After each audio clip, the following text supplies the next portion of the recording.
मेरी ओर के 15 साल के नौकर काम करता था। एक रात बहुत ज्यादा ठंड पड़ रही थी, मैंने उसे अपने कमरे में सुला लिया। उन दिनों बाहर शहर गया हुआ था। मैंने उसे अपने कमरे में ही सुला लिया। आधी रात को उसने मेरे साथ वो किया जिसे सुनकर आपके भी होश उड़ जाएंगे। मेरा नाम शालिनी है, मैं दिखने में काफी सुंदर थी। मेरी शादी रोही से कुछ साल पहले हुई थी। मेरा पति बहुत अच्छा था, मेरी हर बात मान लेता था। एक बार मेरा पति 14 साल की लड़की को घर ले आया। वो कहने लगा कि यह लड़का बेसहारा है और यह अनाज भी है, हमारे घर में यह नौकरी करेगा और हमें इसे पैसे भी नहीं देने पड़ेंगे। मेरा पति बहुत ज्यादा कंजूस था, हर वक्त मुफ्त के चक्कर में ही रहता था। वो लड़का देखने में बहुत खूबसूरत था। मैंने अपने पति से पूछ लिया कि यह लड़का को कहाँ गया। वो कहने लगी कि मेरे दोस्त के घर में उसने कुछ महीने काम किया है, लेकिन अब तो वो कनाडा जा रहा है, इसीलिए इस नौकर को मुझे दे दिया है। वो उसने कहा है यह बस 2 वक्त की और ही खाएगा और जो काम को होगी वह कर देगा। यह सुनकर मैंने रोहित को कहा कि हमारे घर में पहले ही बस 2 कमरे थे, मैंने ड्राइंग रूम बना रखा था और ही हमारा कमरा था। ये लड़का कहाँ रहेगा? मेरे इस सवाल पर कहने लगा कि शीघ्र करने की जरूरत नहीं है, बस शहर में एक चारपाई इसे दे देना, ये यही बिछाकर चुपचाप सो जाएगा। मैंने कहा कि चलो ठीक है। वो लड़का बड़ा ही चुपचाप सा था। आखिर सुबह सवेरे ही मैंने उसे उसके काम में लगा दिया और चुपचाप बहुत सारे काम करता रहा, खुद ही पूरे घर की सफाई भी कर दी। मैंने उसे नाश्ता बना कर दिया तो वो चुपचाप खामोशी से खा लिया। मैंने कहा कि क्या तुम बोलती नहीं हो? तो कहने लगा कि मैं आपसे क्या बात कर सकता हूँ मालकी। मैंने कहा कि तुम्हारे घर वालों में से कोई नहीं है? वो कहने लगा कि पता नहीं, मैंने जब आँख खुली तो अनाथ आश्रम में था। जब 5 साल का था तो एक शख्स मुझे अनाथ आश्रम से यह कहकर ले गया कि उसके घर में औलाद नहीं है और उसे बच्चा पालना है। वो कहने लगा कि मैं उसे अच्छे स्कूल में दाखिला करवा दूंगी और इस बच्चे को अच्छी तालीम दूंगा, लेकिन 5 साल की उम्र में ही उसने मुझे घर के कामों में लगा दिया था। छोटे मोटे सामान लाना, बर्तन धोना, मेहमानों के आगे बढ़ता लगाना, बाकी ऐसी जिंदगी गुजरने लगी थी। वह घोड़ा मर गया तो उसकी बीबी ने मुझे घर से बाहर निकाल दिया। फिर दूसरे दिवसीय नौकर का काम करना शुरू कर दिया। जिसने भी रखा उस 2 वक्त की रोटी के लिए ही रखा। उसने जाना किसी ने कुछ नहीं दिया, 2 रोटी के बदले में घर का सारा काम कर देता हूँ। ये सुनकर मुझे बड़ा ही दुख हुआ था। बेचारे की क्या जिंदगी थी। मैंने उसकी सर पर हाथ फेरा और कहा कि तू फिक्र मत करो, मैं तुम्हें थोड़े बहुत पैसे भी दे दिया करूंगी। है असल में मेरे के भी इतनी ज्यादा लोग नहीं थी। वो कहने लगा कि नहीं मालकिन जी, रहने दे, 2 वक्त की रोटी दे रही हूं ना, मेरे लिए यही बहुत काफी है। मेरा कौन सा खानदान है जिसकी मुझे फिक्र करनी है और उसे पैसे मुझे देने हैं? मेरा दिल मैं उस लड़की के लिए बहुत ज्यादा हमदर्दी पैदा हो गई थी, लेकिन मैं नहीं जानती थी कि ये हमदर्दी मुझे बहुत महंगी पड़ने वाली थी। मेरे पति का काम का सिलसिला ही कुछ ऐसा था कि वो कई दिनों तक दूसरे शहर में जाना पड़ता था। जिस कंपनी में काम करता था उस कंपनी का बॉस मेरे पति को महीने में 1-2 बार दूसरे शहर में ही ऑर्डर देने के लिए भेजता था। मेरा पति दूसरे शहर जाता तो 3-4 दिन बाद ही वापस आता था। उन दिनों में घर में अकेली होती थी। मेरी शादी को 5 साल गुजर गया था, लेकिन मुझे अभी तक कोई औलाद नहीं हुआ था। मैंने सोचा कि अगर मैं किसी या 3 बच्चे के साथ अपना बड़ा अच्छा बर्ताव करेंगी तो हो सकता है कि मेरी ये बात तो ऊपर वाले को पसंद आ जाए और वो मुझे दे दे। मैं शायद यही गलती कर बैठी थी। मेरा पति कुछ दिन के लिए अपने काम के सिलसिले में दूसरे शहर गया हुआ था। घर में मैं थी और वो 15 साल का नौकर था। मैंने तो पहली बार उसकी बेवाकी देखी थी। मैं किचन में आटा गूंद रही थी और वो उसी वक्त किचन में आ गया। मैं किचन में बिना दुपट्टे के ही काम करती थी, लेकिन मैं नहीं जानती थी कि 14 साल की लड़की की नज़रों में इस कदर बेबाकी भी हो सकती है। बिना दुपट्टे के आंतक गूंज रही थी कि वो सिंक में जमा बर्तन धोने के बहाने चीन के पास आकर खड़ा हो गया था। मैं भी बिल्कुल नज़दीक ही अपनी सोच में गुम थी। उस वक्त अचानक मेरे वजूद पर कोई चीज़ की रेंगती हुई महसूस हुई थी। मुझे यह लग रहा था कि किसी तेज नज़र मेरे वजूद भी किसी आ रही की तरह वार कर रही हो। मैंने झट से पलटकर देखा तो वो 15 साल का नौकर मुझे देख रहा था। वो कभी मेरे चेहरे को देखना देखता तो कभी मेरे जिस्म को इस कदर नजरें छुड़ाकर बर्तन धोने लगा था। पहले तो मैं घबरा गई थी। फौरन से मैंने किचन के दरवाजे पर लटका को दुपट्टा अपना उतारा और ले लिया और खुद भी लपेटा। मैं आटा लगभग भूल चुकी थी। मैंने उसे एक डब्बे में डाला और फ्रिज में रख दिया और फौरन से किचन से निकलकर अपने कमरे में आ गई थी। मैं अपने बेड पर बैठकर यह सोचने लगी कि आखिर ये 15 साल का लड़का कुछ यूं क्यों देख रहा था, लेकिन फिर मैंने सोचा कि शायद ये मेरा वहम हो सकता है। इतना सब भला बच्चा मुझे क्यों बुरी नज़रों से देखेगा? ईश्वर ने औरत की छिद्रक में यह बात सामने रखी है कि वो अपने ऊपर उठने वाली हर गलत निगाह को महसूस कर लेती है। मैंने भी ऐसा ही महसूस किया था, लेकिन 15 साल का लड़का का सोचता रहा। मैंने इस बात को नज़रअंदाज कर दिया था। मैं नहीं समझती थी कि इस उम्र का बच्चा ऐसी गिरी हुई हरकत नहीं कर सकता है जिस तरह से उसने अपनी मजबूरी के किस्से सुनाए थे। मैं तो उसे हमदर्दी करने लगी थी। कुछ देर बाद मैं कमरे से बाहर निकल गई। मैंने देखा तो वो घर की सफाई कर रहा था। मैं सोफे पर बैठ गई और उसे देखने लगी। देखने में मुझे उसमें कोई बुराई नजर नहीं आ रही थी। वो अपने काम से काम रखने वाला लड़का था। मैंने सोचा शायद मैंने उसके बारे में हालत अंदाजा लगाया है। उसके बाद रात को खाना खाने के बाद कहने लगा कि माल के बाहर स्टडी बहुत हो गई है, अगर आपको बुरा न लगे तो मैं कमी मैं सो जाता हूँ। उसके बाद तो खींची थी। सर्द मौसम शुरू हो चुका था और हवा में भी ठंड थी। रात को शहर में ठंड महसूस होती है। मैंने कहा कि कहाँ सो गए, मेरा कमरा कोई फालतू का कमरा थोड़ी है, एक कमरा जिसे मैंने अपनी सिलाई के लिए महफूज रखा था। उसने बहुत सारा सामान पड़ा हुआ था, कहीं सिलने वाले कपड़े तो कहीं मशीन, और कमरा भी बहुत छोटा था। मेरे चीज़ को तुम इधर उधर करके ले जाओगे और फिर मैं ढूंढते रह जाओगे। तो वो कहने लगा कि बुरा न मानिए, मैं आपके कमरे में सो जाता हूँ। ये सुनकर तो मैं चौंक गई थी। वो कहने लगा कि माल की ज़मीन पर बिस्तर बिछाकर सो जाऊंगा, लेकिन बाहर मुझे बहुत ज़्यादा ठंड लग रही है। मैंने अभी तक सर्दियों के कपड़े भी नहीं निकाले हैं। मैंने उसे अपनी कमरे में सोने की इजाज़त दे दी, लेकिन मैंने उसके चेहरे पे एक अजीब सी खुशी के आसार देखे थे, जैसे वो यह सुनकर बेतहाशा खुश हो गया। वो तुरंत ही अपना बिस्तर उठाता है और मेरे कमरे में ज़मीन पर बिछाकर जाकर लेट जाता है। मुझे अंधेरे में सोने की आदत थी। मैंने सोने से पहले कमरे की लाइट को बंद कर दिया था। फिर मैं आहिस्ता आहिस्ता गहरी नींद में जाने लगी थी और कब मैं गहरी नींद में सो गई मुझे पता ही नहीं चला। सुबह जब मेरी आँख खुली तो मेरा सर बहुत भारी सा लग रहा था। समय ज़रूरत से ज़्यादा सोचने लगी थी। फिर मैंने घड़ी की तरफ देखा तो सुबह 7 बज चुके थे। हालांकि मैं 7 बजे ही उठती थी। मुझे लग रहा था जैसे मैं बहुत सो चुकी हो या उठकर बैठी थी कि मुझे वर्षों से पानी गिरने की आवाज़ सुनाई दे रही थी। मैंने जब बेड के नीचे देखा तो उस लड़की को बिस्तर नहीं था, यानी कि वो उठ चुका था और फिर वो मेरी ही में घुसा हुआ था। वो इतना ईश्वर कथा बिना मेरे इजाज़त के मेरा वॉशरूम इस्तेमाल कर रहा था। उसे यह बात अच्छी नहीं लगी कि वो मेरा वॉशरूम इस्तेमाल कर रहा है। मैंने सोचा कि जैसे ही वो बाहर आएगा उसे कह दूंगी कि आइंदा से मेरे कमरे का इस्तेमाल न करे। जैसे ही वॉशरूम से बाहर आया तो न हाथ धोकर आया और मुझे देखकर अजीब सी मुस्कुराहट उसके चेहरे पे सच गई थी। कुछ नहीं समझ आई कि वो इतना खुश क्यों है। मुझे उस वक्त ये एहसास हुआ कि मेरे तो बाल खुले हुए हैं और बिछड़े भी पड़े हैं। हालांकि जब मैं सोई थी तो मैं अपने बालों को पोनी बांध लिया था। बहरहाल मैंने फौरन से अपने बालों को लपेटकर जुड़ा बनाया था। जब मैं अपना दुपट्टा उठाने लगी, बैक चादर को दी तो मेरे होश उड़ गए थे, जो कि बुरी तरह से बिखरी हुई थी। हालांकि मैं तो जिस कोने में सोती थी वहीं से उठती थी। मुझे कभी भी बेड पर पैर फैलाकर सोने की आदत नहीं थी। मैं बेड की चादर को देखकर यही लग रहा था कि कोई पर सिर्फ नहीं उठा, बल्कि जो बात मेरे जेहन में आई कि वो मेरे होश उड़ाने के लिए काफ़ी थी। वो लड़का फौरन से अपना बिस्तर उठाकर कमरे से बाहर जाने लगा। मैंने कहा कि मेरी बात सुनो, मुझे अब तक उसका नाम भी पता नहीं था। कहने लगा कि मालविया। मैंने कहा कि रात को तुम कहाँ सोए थे? तो मेरी इस सवाल पर उसके चेहरे की रंगत उड़ गई थी। वो कहने लगा मान की ज़मीन पर सोया था। हुआ मैंने कुछ नहीं, जाओ। जाने लगा तो मैंने उसे फिर से पुकारा। मैंने कहा कि बात सुनो। लड़के वह लड़कर मुझे देखने लगा। मैंने कहा कि आइंदा मेरा वॉशरूम इस्तेमाल मत करना। वो कहने लगा कि ठीक है, नहीं करूँगा। मैंने कहा कि तुम्हारा नाम क्या है? वो कहने लगा कि आप जो भी रखे, वैसे भी सब मुझे सोना कहते हैं। उसका नाम सुनकर मुझे बड़ा अजीब लगा था। भला ये कोई नाम है उसका? यह कैसा है? वह कहने लगा कि पता नहीं, अनाथ आश्रम वालों ने तो सोना मोनू रखा था, लेकिन पूरा नाम कोई ने ही एटा सब सोना सोना कहकर पुकारते हैं। इतना कहकर वह कमरे से चला गया था। मैं बैठी उठी तो मेरी कमर में अच्छी दर्द था। मेरी तबीयत में भी सुस्ती छाई हुई थी। मेरा दिल ही नहीं चाह रहा था कि मैं अपने बिस्तर से उठकर बाहर जाऊं। उसे बस चाय बनाना आता था, इसलिए मैंने कहा कि सोना। कहने लगा जी माल की। उसने फौरन से मेरे कमरे का दरवाज़ा खुला था। मैंने कहा कि मेरे लिए एक कप चाय बना दो, पता नहीं आज मेरी तबीयत कुछ ठीक नहीं लग रही है। इस बात पे उसने मुझे देखा और कहने लगा कि हाँ ऐसा होता है, ऐसे काम ने। यह कहकर बाहर चला गया था। मैं सोचने लगी कि मैंने ऐसा कौन सा काम किया है। बहरहाल मैं कमरे से बाहर आई तो वो अपने काम में मशरूफ़ हुआ था। मैंने अपने मोबाइल से अपने पति को कॉल किया। पहली बार में मेरा दिल अपने पति के जाने पर बड़ा अजीब लग रहा था। मैंने कहा कि रोहित तब वापस आओगे? वो कहने लगा कि क्या हो गया है?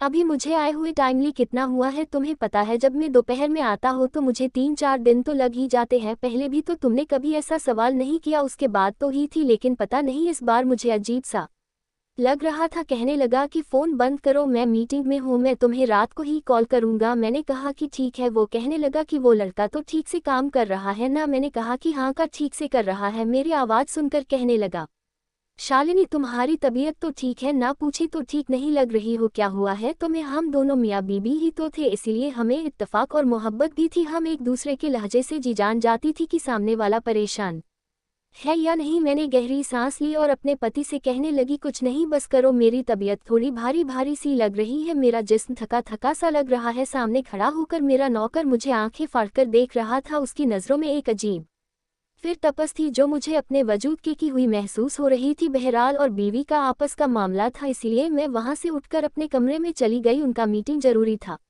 इसीलिए कुछ देर बाद कॉल बंद कर दिए मैं एक बार फिर नियम दराज होकर बैठ गई थी। तभी दरवाजा में हल्की सी चिड़चिड़ाहट पैदा हुई थी और चिड़चिड़ाहट पैदा करते हुए खुला दरवाजे पे नौकरी खड़ा था। मुझे देखकर कहने लगा कि क्या हुआ चीन, आपको कुछ चाहिए? ने आंखें बंद ही उसे नहीं नहीं में सिर हिलाया था। मैंने कहा कि नहीं, बस कुछ दिन आराम करना चाहती हूँ। मैंने आंखें मूंदे हुए महसूस किया था कि जैसे वह दरवाजे के पास ही खड़ा मुझे घूर रहा हो। अगले ही पल मैंने आंखें खोलकर देखा तो वो फौरन हड़बड़ाकर अपना चेहरा बीच संजीदा कर चुका था। वो कहने लगा कि माँ की आपकी तबीयत कुछ ठीक नहीं लग रही है तो मैं आपकी सर की मालिश कर देता हूँ। मैं बहुत अच्छी मालिश करता हूँ, लेकिन मैंने उसे इनकार कर दिया। मैंने इतना कहा कि मेरे लिए बस एक 30 पत्ती डालकर चाय ले आओ, सर का दर्द ठीक हो जाए। वो सर हिलाकर वहां से चला गया था। कुछ दिन बाद ही वो चाय लेकर हाजिर हो गया। चाय पीने से मुझे काफ़ी डर भी लग रही थी, उसने पत्ती कुछ ज़्यादा ही डाल दी थी। ये बहरहाल चाय पीते ही मुझे सुकून सा महसूस होने लगा था, इसीलिए मैं बहुत जल्दी गहरी नींद में सो गई थी। मुझे इस बात की कोई परवाह नहीं थी कि घर यूं ही खुला पड़ा है, क्योंकि मुझे इस नौकर पर पूरा भरोसा था। वैसे भी उसने मेरी मौजूदगी में पूरे घर को बड़े ही अच्छी तरीके से संभाल लिया था। मैं उस वक्त सोई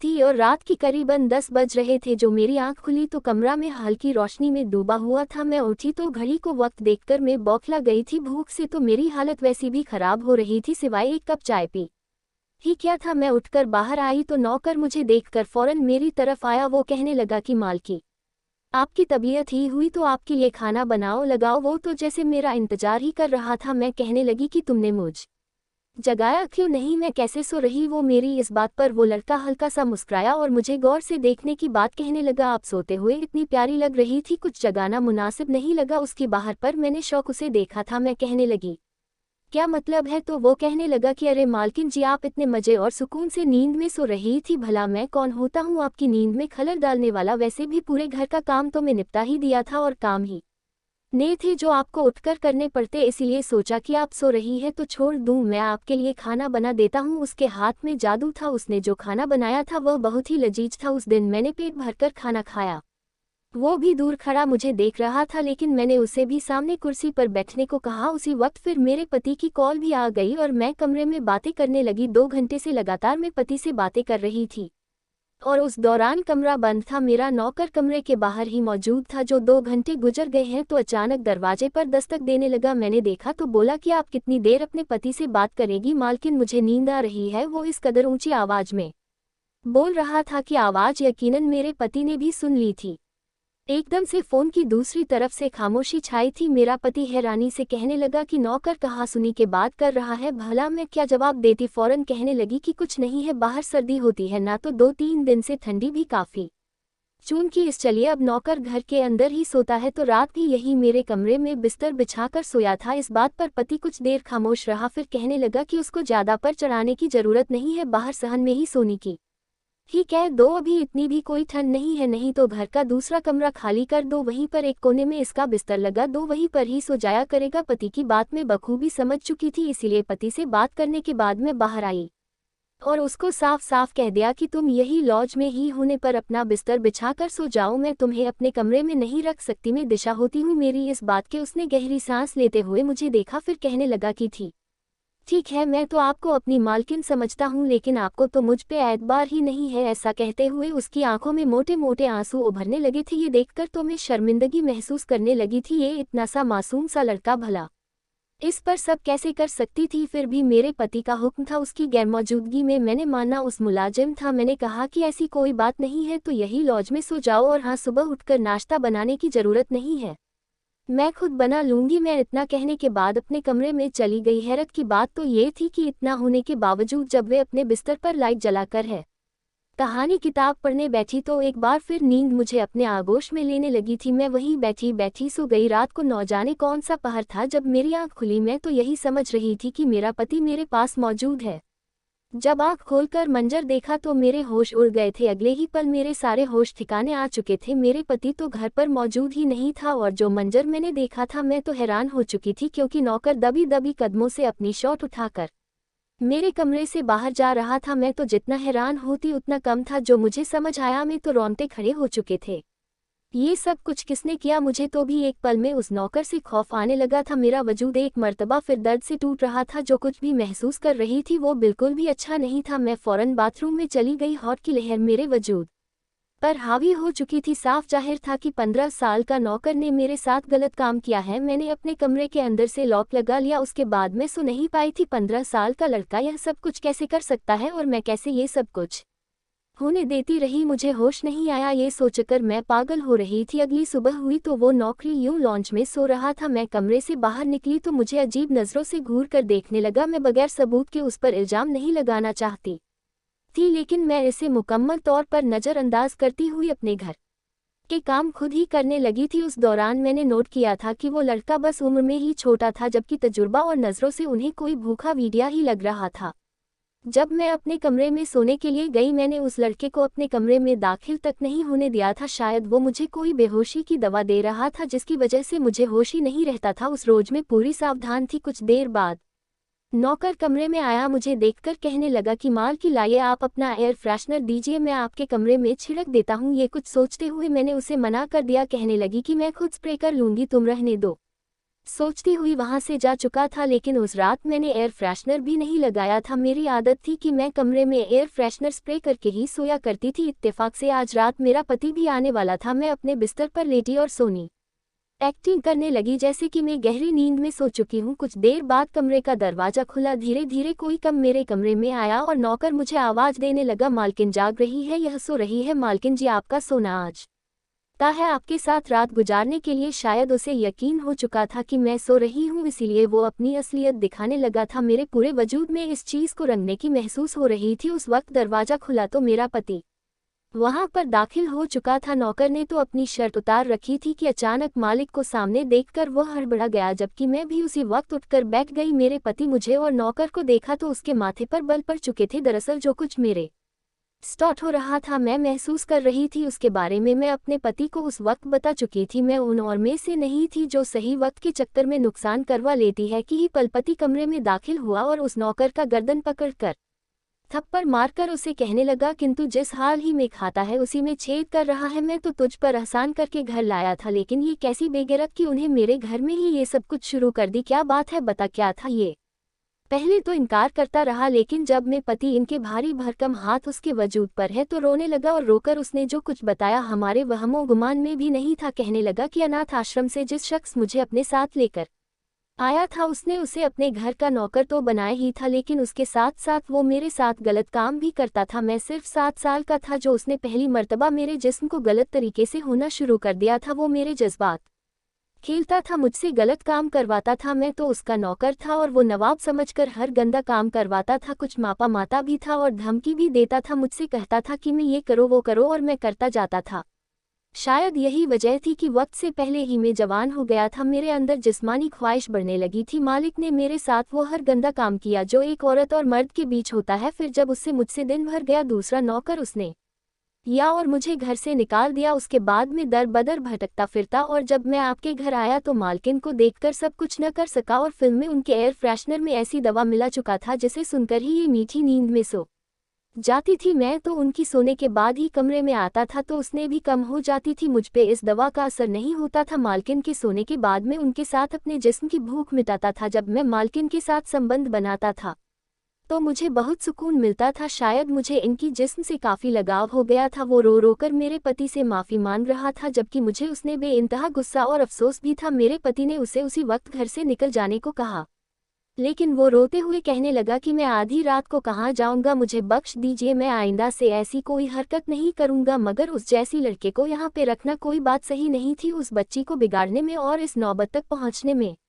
सबसे पहला हाथ उसके मालिक का था जो उसे अनाथ आश्रम से लेकर आया था। यदि अनाथ आश्रम वाले ही देख लेती है कि यह बच्चा जिन हाथों में गया है वो महफूज है या नहीं, अगर थोड़ी छानबीन कर ली जाती तो आज ही लड़का ऐसा न हो होता सारी रात मेरे पति ने उसे बाहर गेट के पास ही बैठा कर रखा था और अगली सुबह होते ही खुद उसे पुलिस के हवाले कर दिया था। पुलिस को भी इस सारे मामले से अगवा कर दिया गया। उस बच्ची को जेब में रख रखा गया था। कोशिश तो यह चाह रही थी कि उसकी जिस्मानी तालीम और तबीयत की जाए तो वो आगे जाकर एक अच्छा इंसान बन सके। बहरहाल काफ़ी दिनों तक मैं अपनी असलियत को पता ही नहीं चलने दिया था। मेरे पति के अलावा किसी ने कितनी मर्तबा मेरे साथ शारीरिक संबंध कायम किया था। मेरा पति दुनिया की अच्छी पति में से एक था। उसने मेरा भरपूर साथ दिया था। आखिर हम दोनों में मोहब्बत ही इतनी भी उल्टा में ही शर्मिंदा थी। मगर मेरा पति बोला कि मेरी गलती है, मुझे छानबीन कर नौकर घर लाना चाहिए। अगर मैं उसे यहाँ न आया होता तो ये सब कुछ भी न होता। खैर जो हुआ सो हुआ, अब से ध्यान रखूंगा और यह बात का पता किसी को नहीं चलने दूंगा।